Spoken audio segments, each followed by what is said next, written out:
most of you don't know, but some of my close friends do. I've been researching this place in downtown Montgomery, and I mean, I posted pictures of it on my Instagram. It's really weird. It's like frozen in time, and I can't find any information out of it, no matter how many people I've asked people that were next door to it. Didn't really get any like real answers out of them. Like, it's almost like this place, there's something hidden about this place. I can't find anything about it from the Alabama archives history. I can't find anything about it at the probate office. I mean, the address wasn't even listed until 1989, and when it was listed, it said vacant. There was no information on it. It just said, but yeah, like the place. It just says vacant. There's no information. I can't find anything about it. But I can tell you this. There is something down about this place. It gives you a feeling, and it's heavy. A heavy, very heavy feeling. It sends chills down my spine. It terrifies me.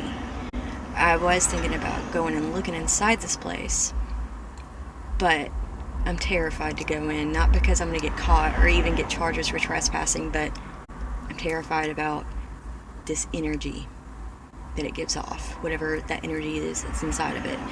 And I took a friend that doesn't believe in paranormal stuff there, and it terrified him.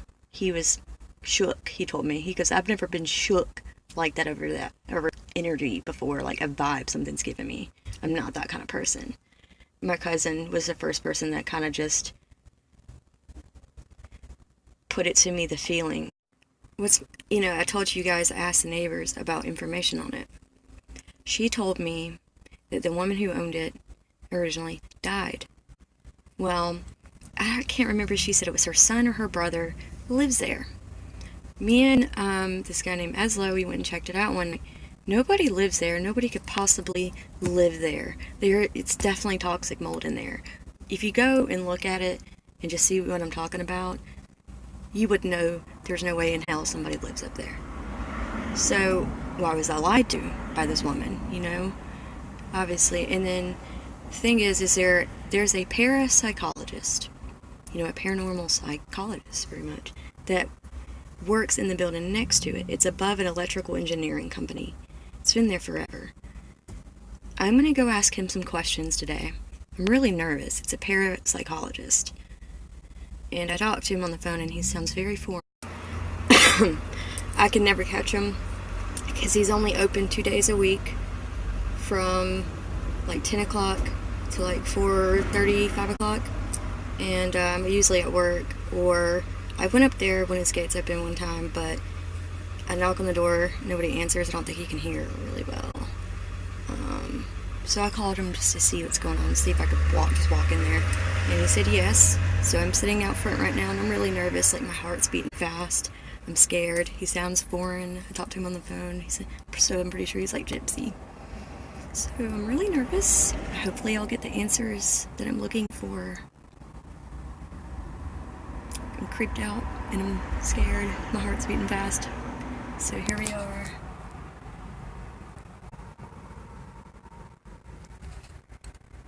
Wish me luck. And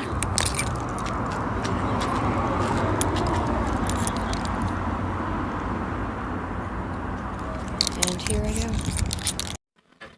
So I'm in the waiting room of this place, and it's so fucking strange.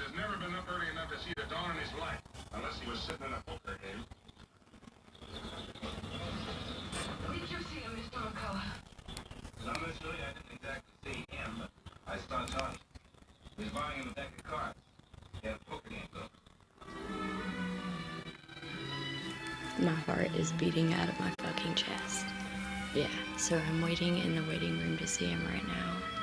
I'm ready whenever you are, Major. All right, everybody. Let's get rolling.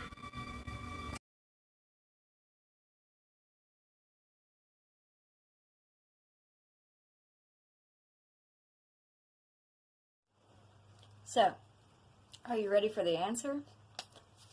Well, you're probably wondering what happened at Gaylor Bishop's, this parapsychologist. It's where we last left off. Well, I went into there, and this place is really, really strange. I was terrified. Nervous was not the word for it. I was terrified. I went in there, and usually, like I was telling you guys, every time I've been up there, the gate's been closed, or the one time the gate wasn't closed, I went up there and I knocked and nobody answered, and I didn't want to just go in and somebody be like, "Why are you in my house?" And, I didn't, that fear of being in there and not supposed to be in there was a little bit too much. So I saw this gate was open. I pulled over and I called him. And I was like, "Are you open?" And he sounded like a foreign guy. And he said, "Yeah." And I said, "Do I just knock? Do I walk in?"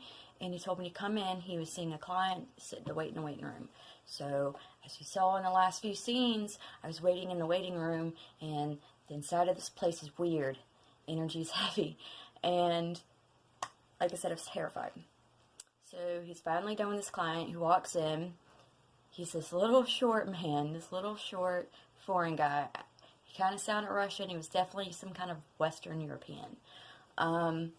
So I come into his office, and it has like a desk set up, and it looks kind of like a psychologist's office. Like the desk, the chairs that you sit in front of the desk. I take a seat, he asks me to take a seat. Sits behind his desk, and his desk has all these religious figures, and there's, crucifixes, angels, and all kinds of like Catholic Christian stuff. And so he looks at me, he's like, "What can I help you with?" And I said, "I have a lot of questions to ask you." And he said, "What about?" And I said, "Next door." As in that place that's closed down. It has all the candles in the windows. What is it? What did it used to be? It looks like it's frozen in time. And he just stares at me for a minute, and he goes, "I don't know anything."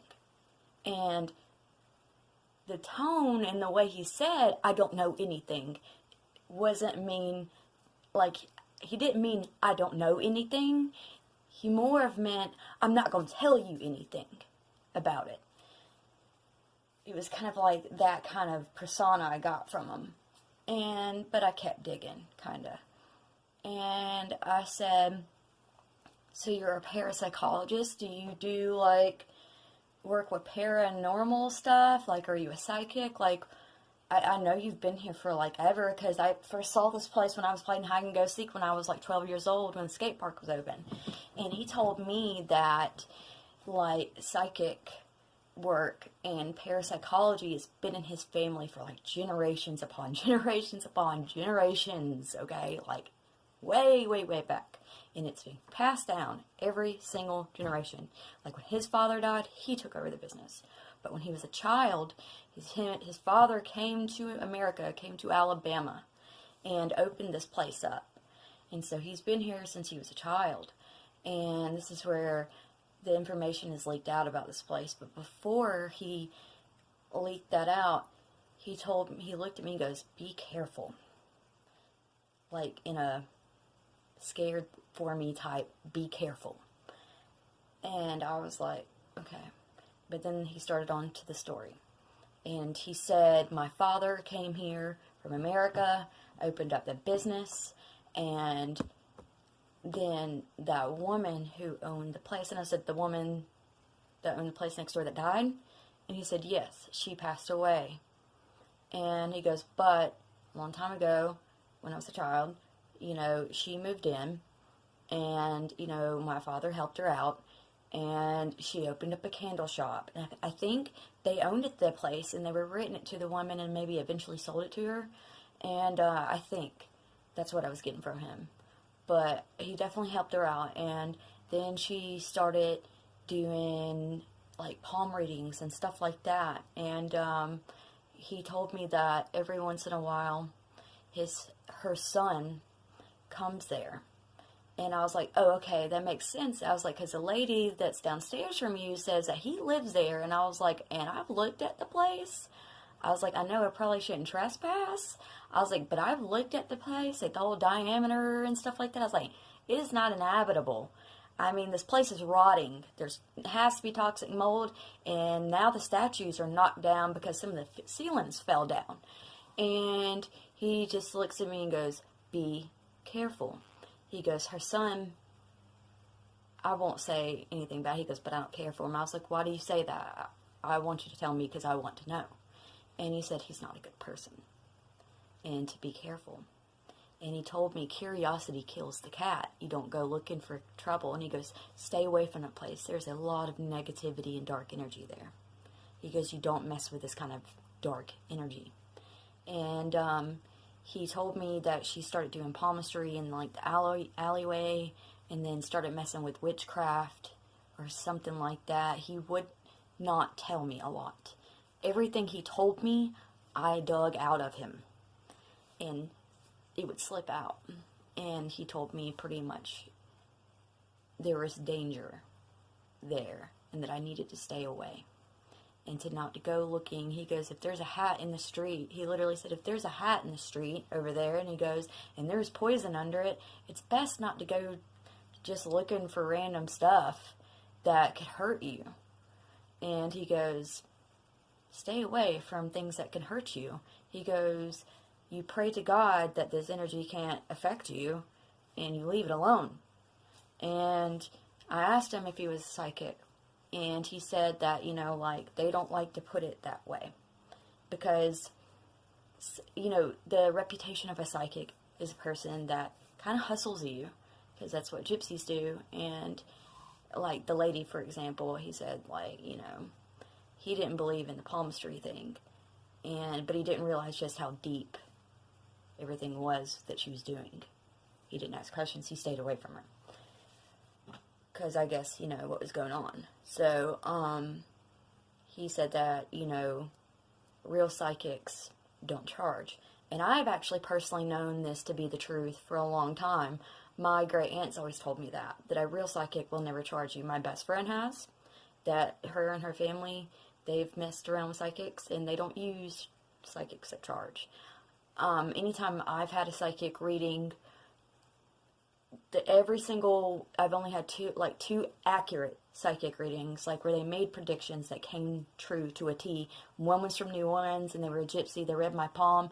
It was free. It came true. They described my past to a T, and I only gave them yes or no answers. I did not let them generalize or feed. And then this woman who came to my work for Halloween at Blue Iguana, she was very accurate too. A lot of things she said actually have come true recently. But any ones that have charged me did try to generalize, did try to bullshit me, did try to overcharge me.